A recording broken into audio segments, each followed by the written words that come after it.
जय श्री राम, ओम जय श्री राम। नमस्कार। गुवाहाटी दूरदर्शन के विशेष कार्यक्रम धार्मिक पर्यटन में आप सभी दर्शकों का स्वागत है। मैं रविशंकर रवि। भारत प्राकृतिक रूप से तो बहुत ही संपन्न है ही, लेकिन अगर पूरे भारतीय परंपरा को हम देखें तो धार्मिक स्थलों का एक महत्वपूर्ण स्थान है। दक्षिण से उत्तर तक, पूरब से पश्चिम तक धार्मिक स्थल जो पूरे देशवासियों को आमंत्रित करते रहे हैं, प्रभावित करते रहे हैं और संस्कार देते रहे हैं, अपने भारतीय होने का गर्व बोध कराते रहे हैं। ये सिर्फ धार्मिक स्थल नहीं है, ये हमारी संस्कृति और परंपरा के जीवंत रूप ही भी है।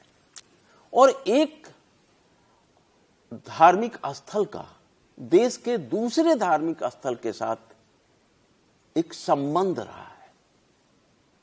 उदाहरण के लिए हाजों में जब हम हयग्रीव मंदिर जाते हैं तो वहां पर कहा जाता है कि इस दिशा में खड़े होने से पुरी का जो मंदिर है उसके भी दर्शन होते हैं। लोग वहां पर जो पुरोहित वगैरह बताते हैं कि इस दिशा में खड़े होकर प्रणाम कीजिए तो यहां से आपका प्रणाम पुरी तक पहुंच जाएगा।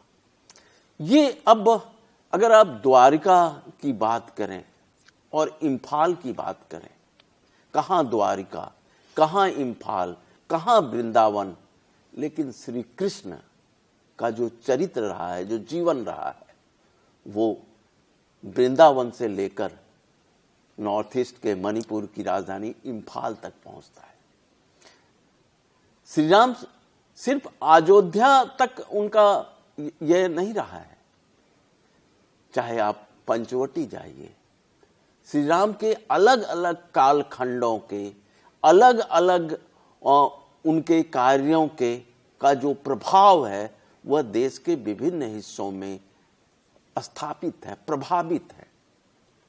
अयोध्या जितना महत्वपूर्ण है राम के जीवन में, उतना ही महत्वपूर्ण जनकपुर भी है, मां सीता की नगरी। और कहीं ना कहीं यह जो अब आज के संदर्भ में इसे धार्मिक पर्यटन कहते हैं, जैसे लोग बड़ी संख्या में पहले से केदारनाथ, बद्रीनाथ जाते रहे हैं, अलग अलग जगहों पर उज्जैन जाते रहे हैं, सोमनाथ के मंदिर जाते रहे हैं। आज के टर्म में उसे धार्मिक पर्यटन का रूप दिया गया है और यह कहीं ना कहीं हमारी आस्था को समृद्ध करने के साथ साथ रोजगार और स्थानीय संस्कृति और स्थानीय उत्पादों के लिए एक बाजार भी तैयार करता है, एक बड़ा रोजगार भी तय कर रहा है। आज हम इन्हीं मुद्दों पर बात करने के लिए दो विशिष्ट मेहमान हमारे साथ हैं। हमारे साथ हैं डॉक्टर कृपाशंकर अवस्थी, आप प्रोफेसर रहे हैं, लेखक हैं, और हमारे साथ हैं श्रीमती अंशु सारडा, लेखिका। अंशु जी, किस तरह से ये जो हमारे धार्मिक स्थल है कैसे एक दूसरे को जोड़ते हैं और किस तरह से ये जो पर्यटन, धार्मिक पर्यटन को बढ़ावा दे रहे हैं? सीधा सवाल आपसे। आपने एक अच्छा सवाल उठाया। ये हमारे जो ऋषि मुनि थे, हमारे जो मनीषी थे, वे यात्राएं करते थे और एक स्थल से दूसरे स्थल की भी यात्राएं करते थे। आदि शंकराचार्य की यह आदि शंकराचार्य का देश है। आदि शंकराचार्य ने देश के चार अलग अलग कोनों में चार बड़े मंदिर स्थापित किए। उन्होंने उत्तर में जहाँ द्वारिका हमारे यहाँ है, वहीं हमारे यहाँ पर दूसरी तरफ जगन्नाथपुरी है। हमारे यहाँ एक तरफ बद्री विशाल है, बद्रीनाथ भगवान का मंदिर है, तो हमारे सुदूर दक्षिण में रामेश्वरम है। तो हमारे देश के ये जो चार बड़े मंदिर है, जो बड़े जो चार धार्मिक स्थल हैं, वो देश को चार अलग अलग तरह से जोड़ते हैं। सुदूर पूर्व से उसको पश्चिम तक और उत्तर से लेकर दक्षिण तक वो उसको जोड़ रहे हैं। और हमारे यहाँ पर वैसे भी धार्मिक यात्राओं का बहुत महत्व भी रहा है।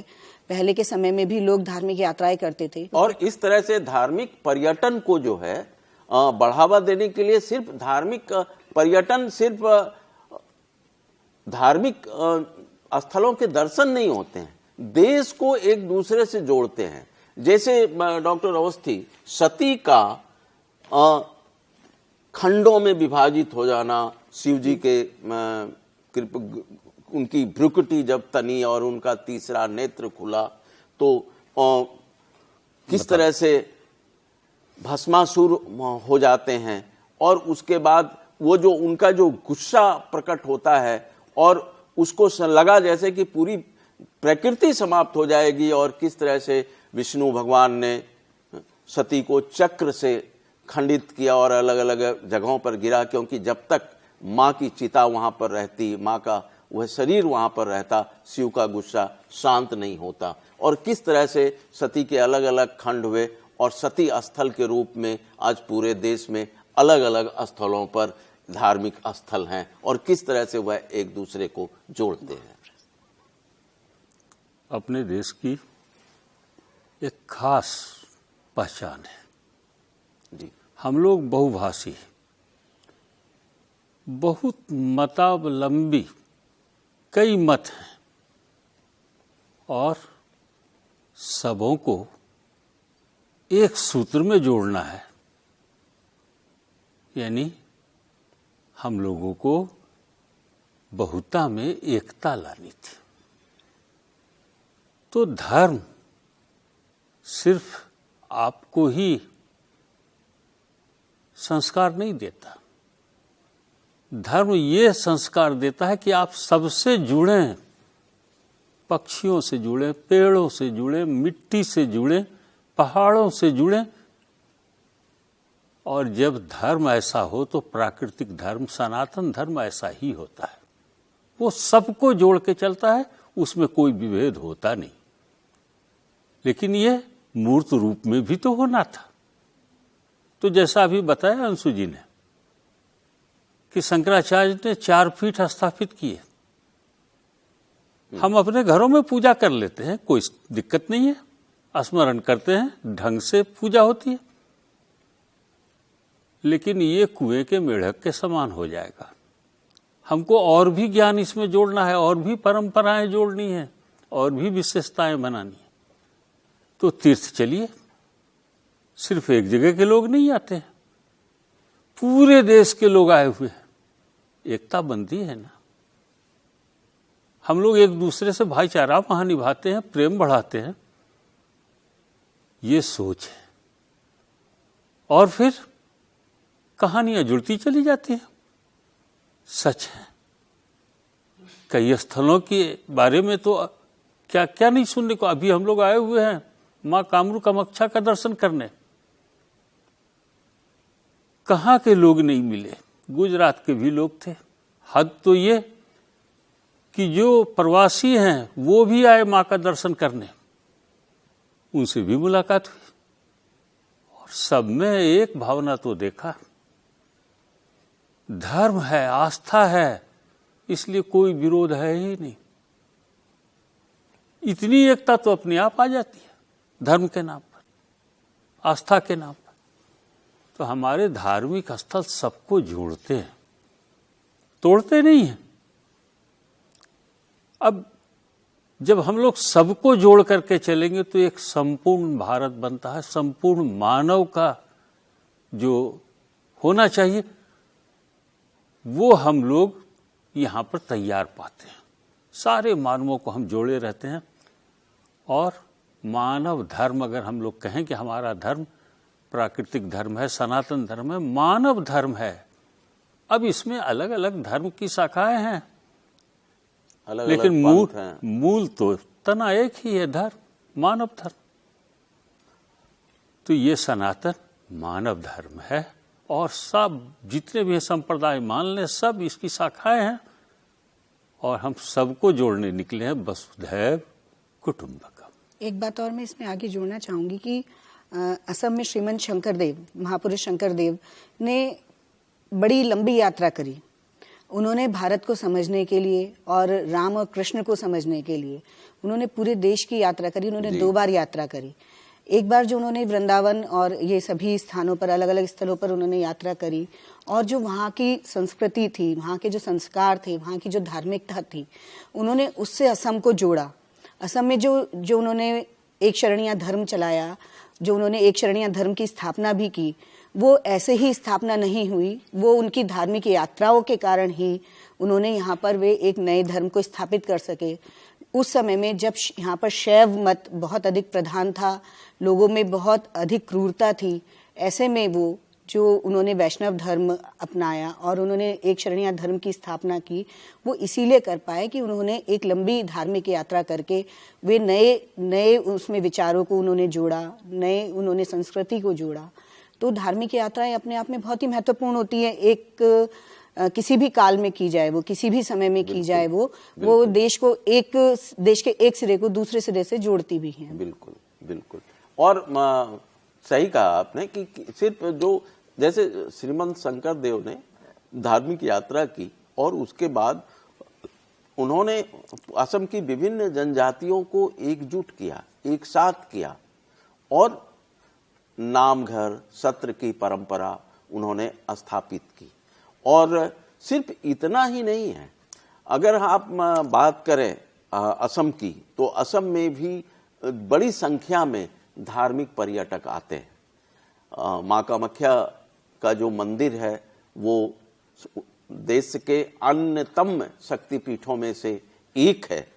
और इसके साथ ही अब गुवाहाटी के ही आसपास हाजों में हयग्रीव मंदिर है, उसके बाद नवग्रह मंदिर है, वशिष्ठ मुनि का आश्रम है गुवाहाटी के बाहरी हिस्से में, इसके साथ उमानंद का मंदिर है। उमानंद और माँ कामाख्या के बीच के संबंध के पौराणिक दस्तावेज हैं, पौराणिक कथाएं हैं।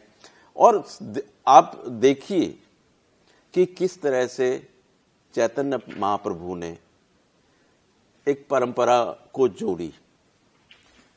आप अंशु जी किस तरह से ये जो यात्राएं हैं लोगों को जोड़ रही हैं, इस पर थोड़ा सा बोलते हैं। ये धार्मिक यात्राएं हैं, अवश्य ही लोगों को जोड़ती हैं। जैसा कि अभी डॉक्टर अवस्थी ने भी कहा कि ये सिर्फ यात्राएं नहीं होती हैं, ये सिर्फ ये धर्म, जो धार्मिक यात्राएं हैं, ये एक जैसे ये कामाख्या जी गए, इन्होंने अपने अनुभव बताया कि इन्हें देश के अलग अलग हिस्सों के लोग वहां मिले। तो आज अगर गुजरात के किसी भी जगह से लोग यहाँ माँ कामाख्या के दर्शन करने आते हैं, हम यहाँ से सुदूर दक्षिण में रामेश्वरम जाते हैं, किसी अन्य धार्मिक स्थलों पर जाते हैं, तो हम वहाँ की संस्कृति से जुड़ते हैं, हम वहाँ की सांस्कृतिक पहचान से जुड़ते हैं। हम उस जगह की जो भी अपनी विशिष्टताएं हैं, हम उन्हें भी देखते हैं। तो धार्मिक यात्राएं सिर्फ धर्म से संबंधित नहीं होती हैं, वे सामाजिक यात्राएं भी होती हैं, वे आर्थिक पहलुओं से भी बड़ी ही महत्वपूर्ण होती हैं। जब हम जाते हैं तब उस जगह की, उस स्थान की स्थानीयता से जब हम रूबरू होते हैं, हम वहाँ की लोक संस्कृति को भी जानते हैं। हम वहाँ के जो छोटे छोटे बुनकर हैं, अगर छोटे छोटे हमारे वहाँ पे जो कारीगर हैं, हम अगर कामाख्या मंदिर भी जाते हैं तो हम वहाँ पर देखते हैं कि बांस की बनी हुई चीजें मिलती हैं। हम अगर किसी दूसरे प्रांत के, हम किसी और मंदिर में गए, वहाँ पर वहाँ की जो भी विशिष्टता है, वहाँ उनसे बने हुए सामान मिलते हैं। अगर हम मैसूर गए हैं या हम कर्नाटक गए हैं, तो वो वहाँ की जो स्थानीय जो भी वहाँ का उत्पाद है, वो पारंपरिक उत्पाद है, चाहे वो हथकरघा से जुड़े हुए हों, चाहे वो हैंडीक्राफ्ट के किसी और तरीके से जुड़े हुए हों, वो वहाँ पर हमें मिलते हैं। और जब ये यात्राएं होती हैं तो अवश्य ही उससे नए लोगों को, नए मतलब रोजगार का सृजन भी होता है, नए लोगों को काम मिलता है और नए नए तरीके से वहाँ पर बसाहट भी बसती है। अभी हम जैसे ये तुरंत में अभी हम राम मंदिर की भी बात कर रहे हैं, अयोध्या की बात कर रहे हैं, तो जब अयोध्या एक पूरी तरह से अयोध्या का राम मंदिर, प्रस्तावित राम मंदिर जो अभी जिसका उद्घाटन होने जा रहा है, अयोध्या जब ये बसेगा तो निश्चित रूप से वहाँ पर बहुत लोगों को रोजगार मिलेगा, क्योंकि वो एक धार्मिक स्थल, वो एक धार्मिक पर्यटन की स्थिति से वो बहुत ही महत्वपूर्ण हो जाएगा। वहाँ पर नया हवाई अड्डा खुला है, वहाँ पे रेलवे स्टेशन नया बना है, तो वहाँ पे निश्चित तौर पे पर्यटक आएंगे। जब आपको सुविधाएं मिलेंगी तो वहाँ पे नए पर्यटक भी आएंगे। जैसे उज्जैन में जब महालोक बना या काशी विश्वनाथ मंदिर का कॉरिडोर बना, तो नए हाथों को रोजगार भी मिला है और एक लोगों ने भी दिलचस्पी दिखाई है। लोग जाते हैं उसे देखने के लिए, वो धर्म के दर्शन के हिसाब से तो जरूर जाते ही जाते हैं, लेकिन वो साथ में एक पर्यटन को भी, वो क्षेत्र वो पर्यटन के रूप में भी पर्यटकों के लिए वो विकसित हो जाता है। वो आपने बहुत सही कहा। और इसीलिए अब जो धार्मिक स्थल हैं, महत्वपूर्ण धार्मिक स्थल हैं, उनमें विशेष सुविधाएं भारत सरकार और वहाँ की संबंधित राज्य सरकार द्वारा भी उपलब्ध कराई जा रही है। जिस तरह से काशी विश्वनाथ का कायाकल्प हुआ, पूरे रास्ते का और पूरी व्यवस्था को आसान किया गया ताकि देसी विदेशी पर्यटकों को आसानी हो, उसी तरह कामाख्या मंदिर के महत्व को देखते हुए यहाँ भी कामाख्या मंदिर में भी एक कॉरिडोर बनाने की तैयारी चल रही है और यह काम बहुत जल्दी आरंभ होगा।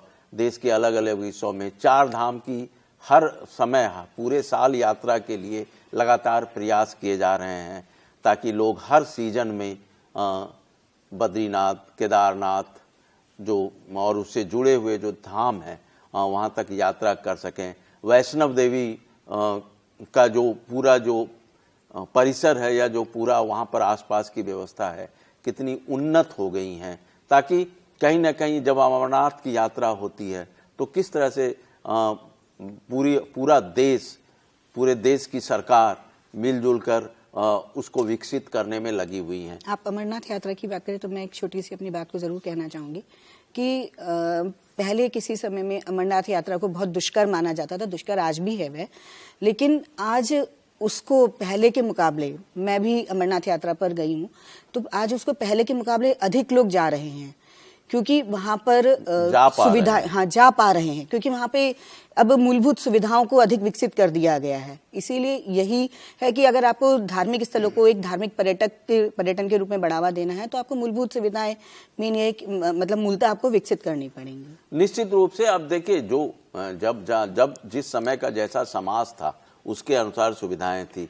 आज का जो समाज है और आज जो भारत की स्थिति है, विकसित भारत की बात है, तो अब जो लोग जो नागरिक हैं उनकी सुविधाएं भी दूसरे ढंग की हो गई हैं। अब उनको आराम चाहिए, सामान्य साधन चाहिए। अब पहले तो लोग लगातार पैदल पर या पालकी पर चलकर किसी तरह से पहुंचते थे, कष्ट हो रास्ते में कंबल ओढ़कर किसी वृक्ष के नीचे सो जाते थे, लेकिन अब लोग तो मूलभूत सुविधाएं हर पर्यटन स्थल पर चाहते हैं और सरकारें उस दिशा में लगातार काम भी कर रही है। लगातार असम में ही पर्यटन को बढ़ावा देने के लिए असम सरकार भारत सरकार के सहयोग से कई बड़ी योजनाओं को साकार कर रही है। जो आर्कियोलॉजी की दृष्टि से जो महत्वपूर्ण स्थल हैं उनको और सुंदर बनाया जा रहा है, उनके आसपास आधुनिक सुविधाएं प्रदान। आहोम राजाओं के समय कई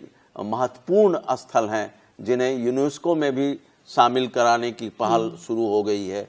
माजुली को भी एक पूरा विकसित किया, वैष्णव नगरी उसको कहा जाएगा। नामघरों की संस्कृति को बचाए रखना है तो माजुली को तो बचाना ही होगा। तो इस दिशा में लगातार प्रयास हो रहे हैं। मैं अपनी चर्चा के अंतिम पड़ाव में डॉक्टर अवस्थी से ये जानना चाहूँगा कि किस तरह से धार्मिक पर्यटन के माध्यम से हम देशवासी एक दूसरे को जान रहे हैं और किस तरह से धार्मिक पर्यटन देश की एकता को मजबूत कर रहा है। ये बहुत बहुधर्मी देश में, बहुभाषी देश में अनेकता में एकता देखने वाले देश में ये बहुत जरूरी था। अब सिर्फ एक छोटा सा उदाहरण, साल में भी नहीं होता है, 12 वर्षों में एक बार कुंभ हो जाता है। अब जरा सा कुंभ जाकर के देखें तो करोड़ों लोग जुटते हैं। कोई सरकार, कुछ सरकारें अच्छा कर रही हैं, वहां इंतजाम कर देती हैं, लेकिन अमूमन वो उतनी सारी व्यवस्था हो नहीं सकती है। करोड़ लोग एक एक साथ पहुंच रहे हैं संगम स्नान के लिए। और मैंने देखा है सड़क के किनारे लोग सो गए। जिनको धर्म में आस्था नहीं है, मैं तो कहता हूं कि एक बार कुंभ चले जाओ। आप खुले सीट में, जबकि ठंड पड़ रही है, आप लेटे हुए हैं बालू पर, रेत पर, और पता नहीं ट्रक का ट्रक कंबल आ रहा है, आपके ऊपर कोई उड़ाता चला जा रहा है। सुबह उठ के देखिएगा तो 3 कंबल, 4 कंबल, 5, और सब कीमती। कहां से इतने कंबल आ जाते हैं कोई नहीं जानता। तो ये कुंभ का, अब ये कुंभ एकता का संदेश, जितने लोग आ गए एक दूसरे से तो मिल ही रहे हैं। देश की एकता को बनाए रखना है तो तीर्थ स्थलों में सुविधाएं बढ़ानी होंगी, तीर्थ स्थलों में आवागमन की सुविधा देनी होगी। देश की एकता इससे सुनिश्चित होती है। और छोटी छोटी बातों पर हम लोग क्या लड़ें? धर्म इतना बड़ा है, इतना विशाल है। जब जानवरों को हम जोड़ सकते हैं, पत्थरों को जोड़ सकते हैं, मिट्टी को जोड़ सकते हैं, तो मनुष्य क्या? हम लोग सबसे जुड़े हैं। धर्म का काम ही है ये, सबको जोड़े रहो। अब पूरे विश्व में अगर हम जुड़ रहे हैं तो ये धर्म ही है। और ये छोटी छोटी बातें जितना हम लोग लड़ लेते हैं, ये तो कहीं होगी भी नहीं। कभी किसी दिन इतिहास में भले दर्ज मिल जाए, होगी नहीं। हाँ, ऐसी बातों को नजरअंदाज करना ही ज्यादा बेहतर है। और आपने सही कहा कि किस तरह से हमारा धार्मिक पर्यटन देश को जोड़ता है। और देश को जोड़ता है तो सिर्फ एक किसी खास धर्म के धार्मिक स्थल की बात नहीं हो रही है। हर धर्म के जो उनके धार्मिक स्थल हैं, उनका महत्वपूर्ण योगदान रहा है राष्ट्रीय एकता में। क्योंकि जब लोग वैष्णव देवी जाते हैं कोई, तो वह अमृतसर भी जाना पसंद करता है, स्वर्ण मंदिर में भी जाना पसंद करता है, जो जयपुर जाता है, जो पुष्कर जाता है, वो अजमेर शरीफ में भी जाता है। और वहाँ भी यह भारतीय परंपरा रही है। उनकी अपनी धार्मिक मान्यताएं हैं, लेकिन कहीं ना कहीं सब एक ईश्वर के स्वरूप को, एक को कोई जो महाशक्ति है, उसमें तो वो विश्वास करते ही है। चाहे वो शैव हों, शाक्त हों, और जो अलग अलग विधाएं हैं, अलग अलग जो मत हैं धर्म के, और उनसे जुड़ी हुई समझ है, सोच है, अलग अलग बिलीव जो है लोगों की, वह अलग अलग हो सकती है। लेकिन कुल मिलाकर एक जो परम शक्ति है, उसकी सत्ता को सभी स्वीकार करते हैं। और धार्मिक पर्यटन के बहाने पर्यटन को बढ़ावा देने के मामले में आपने, अंशु जी ने कई चीज़ों का जिक्र भी किया है कि किस तरह से स्थानीय उत्पादों को बाजार मिलता है, स्थानीय कलाकारों को सम्मान मिलता है, उनको रोजगार मिलता है। और कहीं ना कहीं यह जो पर्यटन है, आज के समय में पर्यटन एक बड़ा उद्योग बन चुका है। और यही नहीं, भारत ही नहीं, पूरे विश्व में पर्यटन एक बड़ा उद्योग बन चुका है। और लोग एक दूसरे देशों में जा रहे हैं।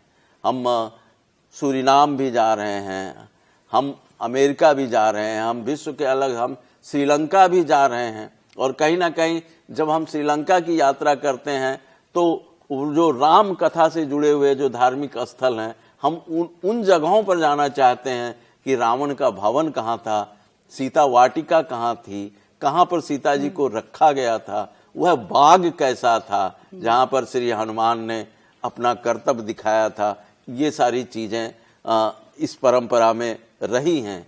और मुझे लगता है कि इस मामले में, और आप देखिए कि जो आप काशी विश्वनाथ चले जाइए, कितने सारे विदेशी पर्यटक, उज्जैन चले जाइए, कितने सारे विदेशी पर्यटक वो उससे आकर्षित होते हैं, वो उसके प्रभाव मंडल से प्रभावित होते हैं। और आज के ये जो धार्मिक पर्यटन है, आज पर्यटन का एक बहुत बड़ा हिस्सा है। और भारत में जो पर्यटन है उसमें ज़्यादातर अगर आप आंकड़ा निकालेंगे तो धार्मिक पर्यटकों की संख्या सबसे ज़्यादा होगी। आपने हमारी इस चर्चा में भाग लिया, डॉक्टर कृपाशंकर अवस्थी और डॉक्टर अंशु सारडा जी, आपको बहुत बहुत धन्यवाद। तो दर्शकों, किस तरह से धार्मिक पर्यटन सिर्फ आस्था ही नहीं, राष्ट्रीयता को भी मजबूत करने में हमारी मदद करता है। हमें उम्मीद है कि आज का यह कार्यक्रम आपको पसंद आएगा। धन्यवाद।